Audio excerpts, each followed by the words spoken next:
Hey, what is up guys? It is your boy Speed here, and today we're going to be going over meta counters for 5 of the highest picked heroes in Dota right now. So if you guys have been following the pro scene, I'm sure you've noticed a lot of trends with the heroes they're picking.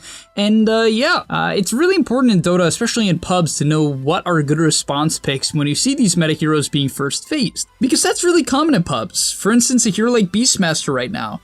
The Wild Axis Ags build is just so freaking insane, and therefore, if you don't know how to answer to it, it is likely going to steal 30 of your MMRs. So that'll be one of the heroes that we cover. Nonetheless, we'll be going over 5. And without further ado, smash the like button, subscribe to the channel, and I'd also like to let you guys know that I just made a full-length replay review of a Terrorblade game I played over on the gameleap website. It's not going to come to YouTube, so if you're interested in content like that, really, you guys know I try to give you the best information, and I do really believe in gameleap, especially the videos I've been making as of late are very high quality, in-depth, educational content that, it's a lot of fun to watch, and it's gonna help you get to the next level. Gonna help you gain rank. Alright, let's get into the video. Alright, starting off at number 1, we have Sand King. Sand King has recently made a resurgence into the meta. The hero is at about a 53% win rate and is currently being played as a mid laner and an off laner. The first hero that I really like against Sand King is GRIMSTROKE. Now, GRIMSTROKE in himself is also a meta hero, but he has a couple of pieces of utility that work very well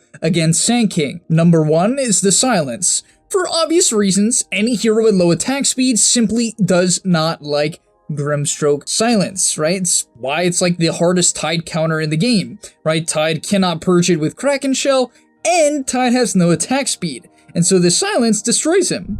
Sand King doesn't have Kraken Shell necessarily, but he does have multiple abilities that are supposed to keep him alive, his stun and his sandstorm. And so if you silence him, he's obviously not going to have treads to get rid of it. Then, most importantly, is the leash. Sand King is obviously, once again, completely reliant on mobility. That mobility can be a blink, that mobility can be a stun, it can be a force staff, it doesn't really matter. He relies on moving. If he can't move because he's GRIMSTROKE ultied, his game is over. And so yeah, I just think as a 5, that's one of the best picks. Then we have Juggernaut. Juggernaut, I do believe, is very simple why he's good against Sand King. I don't think you have to think too much about it, but I do believe that out of all of the melee lane dominators that are safe laners, Jug is probably the best against Sand King. A lot of people like ANTI-MAGE as well. We'll talk about that in the third example, but Juggernaut, in my opinion, you just auto-attack the Sand King at level 1. Sand King's biggest weakness, in my opinion, is his level 1. It's absurdly underwhelming. All of his spells are not good unless he's against like some weak illusion hero like, I don't know, PL, maybe like a PA. Caustic Finale can actually do a lot in those situations, but the thing about Jug is if at level 1, Sand King goes for a bunch of Caustic last hits, just beat him up. Just auto-attack him, and if he ever gets low, spin him to death. Then of course, Sand King relies on chip damage in the laning stage. Not really going to burst the Jug from full to nothing, and so Healing Ward is obviously a counter. In general, Sand King does AoE damage, Healing Ward counters that. Spin prevents all the damage. You can split push against Sand King. A lot of split pushers like Nature's Prophet have abysmal win rates against Sand King because he completely decimates everything they want to do, not Jug though. And so really in every single way, even Omni Slash to a large extent is really nice because you don't take any damage in Sandstorm when you're in it, which is, it's important. And then finally, the last counter for Sand King is Warlock, ANTI-MAGE. I'm giving a lane here. I know it's a little bit different, but something I actually played not too long ago. Sand King in general loses to ANTI-MAGE. ANTI-MAGE can reflect your stun. As I said, Sand King is horrible at level 1. ANTI-MAGE really good at level 1 if the enemy isn't really good at level 1. Did that make any sense? Basically, ANTI-MAGE, he trades well, like he does a ton of damage and is super annoying unless he just gets beat up, right? If he's against like Prophet TUSK, mana burn isn't going to do too much, but against Sand King, it's like one of the best spells in the game. And so if you have Warlock, Sand King literally will never have mana. He'll constantly be getting shoved out of the lane. He'll never be able to trade with the ANTI-MAGE. And yeah, I just think it's gonna crush the Sand King. And Warlock is good team fight for Sand King. It kind of matches the team fight. It's nice. Next up on the list is BEASTMASTER. This is obviously on the list, guys. I mean, let's be real. How many of us have fed to this nonsense? This frickin' Ags, man. I do not understand, man. It literally, you just get like a 12-minute Ags because you can take stacks, right? And then, I don't know. It feels kind of broken to me. It feels a little bit broken to me. But let's get into some counters. So number 1 is Nyx Assassin. Yeah, just I really love this hero in every way, shape, and form against Beastmaster. Axes, very easy to spike Carapace, right? I don't think I have to explain why. Mana burn, Beastmaster can have a lot of mana issues in the early game considering how much he's using axes, so that is a real detriment to a hero like Beastmaster. And most importantly is Vendetta. Now, Vendetta doesn't break anymore.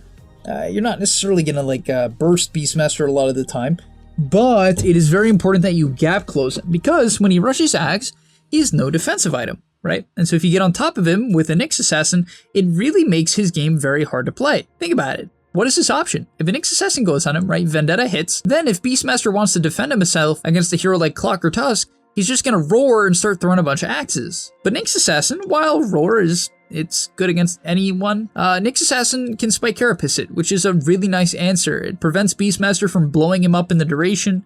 And so it's incredibly good. I really do believe that this is the best by far of the 4s against Beastmaster. Then we have Centaur. Centaur can die to the axes. Like, Centaur's really tanky, so to be fair, axes are like a decent answer to Centaur in the early game. But similar to Nyx Assassin, Stampede is really nice because basically Beastmaster likes long, drawn-out fights where he can chill in the back and basically kill you full to none with a 0-second 65 mana spell.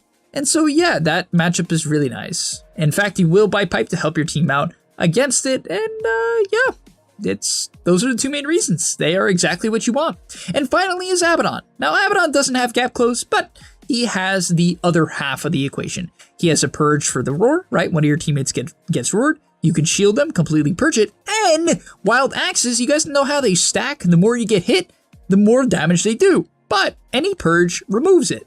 Abaddon has a low cooldown purge. You can probably imagine why this is pretty good. On top of that, Beastmaster loves to just insta-kill supports in fights. It's like his favorite thing to do. Abaddon simply does not fall victim to that, and so it's a really nice answer to keep your team alive against the axes and against the roar. And if you can allow your teammates to close the gap against Beastmaster by giving them shields, sure, you're not initiating yourself, but you're allowing heroes like your initiators to close the gap. Next up on the list, we have Puck. So Puck is definitely one of the most, if not the most contested mid laner right now in the pro scene, and for good reason. The hero simply does it all. Good laning stage, good roaming, good scaling. You buy Witchblade, that item got buffed for some reason. Puck's in a good spot. So let's talk about some of his most common, but important to know counters.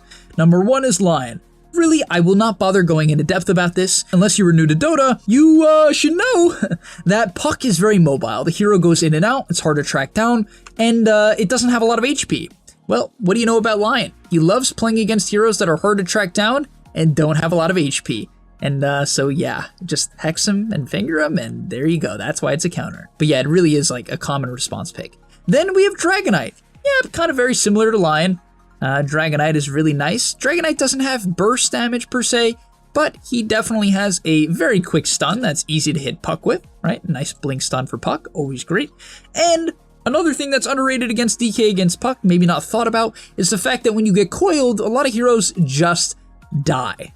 But DK in general holds his ground, right? He doesn't kite in and out. He's not playing frickin' Slark or ANTI-MAGE or even Death Prophet, right? Heroes like this, that's not who he's playing. He's playing Dragonite. He's just gonna stand still and hit until he dies, right? That's what you do. And so you don't necessarily care if you get coiled. Yeah, in the early game it can be annoying, but it's not, it's really one of the better heroes that can kind of just ignore the nukes of the Puck. Puck cannot harass you in the lane. You out damage the Puck in the lane. Your Q makes it a complete wash in terms of CS in the lane. And so yeah, that matchup is one of my favorites.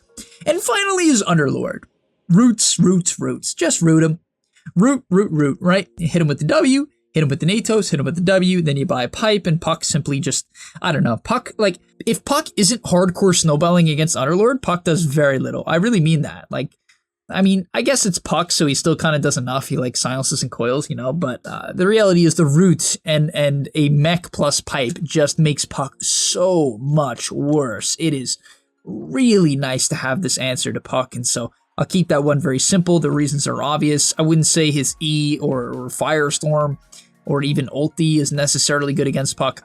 Can you even ulti out of coil? If you can, that's actually super legit. To be fair, if the enemy team coils and you can ulti people out, that's really, really nice too. Next up on the list is by far the scariest offlaner of this current patch, which is Vanguard Centaur. My god, it is so unfun to play against Centaur. I cannot even explain how annoying it is for this guy who bought like an 1800 gold item to be completely untouchable and solo kill your safe lane tower from full to nothing in like 2 minutes. So let's get into a couple of counters. Number one is Death Prophet. Death Prophet naturally counters these tanky heroes. I will say that Centaur does have one advantage over Death Prophet, which is if you see her click Exorcism, pop Stampede, and run away. In general, Centaur counters heroes with these long cooldowns like TB and Death Prophet in the regard where if you are coordinated enough, you can run away, but in pubs, that's not really the case, and so in general, if Centaur goes on a DP, she typically won't get bursted, and on top of that, Spirit Siphon melts Centaur. It really, really does. So does the ultimate. You know, being a consistent source of damage is so valuable. Then we have TIMBERSAW. TIMBERSAW's Q reduces strength, right? Reduces max strength. Therefore, it gives you a way to cut through the Centaur. On top of that, every single Centaur game you're gonna see a Hood, you're gonna see a Vanguard, and Timber, yeah, he doesn't care. All of his spells are pure, completely ignores it. Also doesn't care about Retaliate. Also doesn't really care about Stampede. He doesn't really care if he gets gone on, and if you run away, he can largely catch up. And so in general, this is definitely one of my favorite matchups against Centaur. And finally, let's talk a little bit about support. We did a mid laner, we did an off laner. Let's get into a position 4, and that would be Tusk. You know, I also think CLOCKWERK is really good against Centaur as well, so I'd like to give Clock a bit of an honorable mention. You can't Stampede out of cogs. That's more valuable than you'd think. It's also very hard for Centaur to stun when he's getting hit by a constant battery assault, and so that matchup is really good. But so is Tusk. Even though Tusk does rely on physical damage, which is worse against the Vanguard rushes we're currently seeing, when you get a maxed out tag team, you do allow your team to do enough damage to break through the Centaur. And that's really the key here. A hero like Earth Spirit, he's gonna roll on Centaur, and Centaur's gonna be like, you good, bro? Like, really? Are you sure? Tusk, you actually can threaten the Centaur. It's good. And I would say the same thing for Clock. And the last hero we're gonna talk about countering is SNAPFIRE.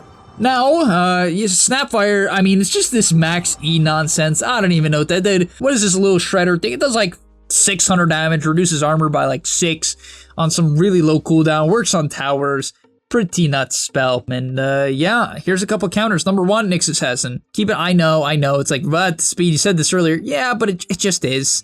It just is. It's really easy to Carapace Cookie, Carapace Shredder. Most importantly, by far, he Carapace the ulti. Right? Think about it. It's really that crucial. It's also why Nyx counters Dawnbreaker, right? You cast this like channeled spell from across the map.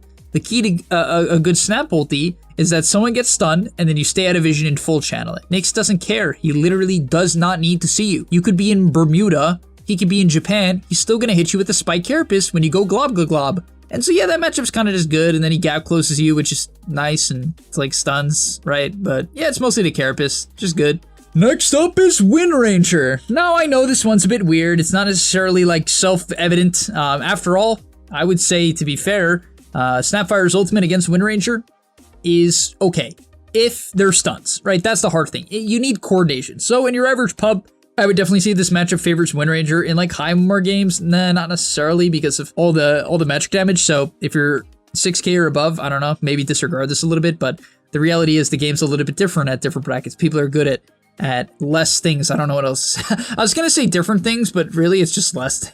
I'm sorry. I don't know what to say, guys, but you know, win run. You're not gonna really get hit by the ulti when you're win running. It's that simple.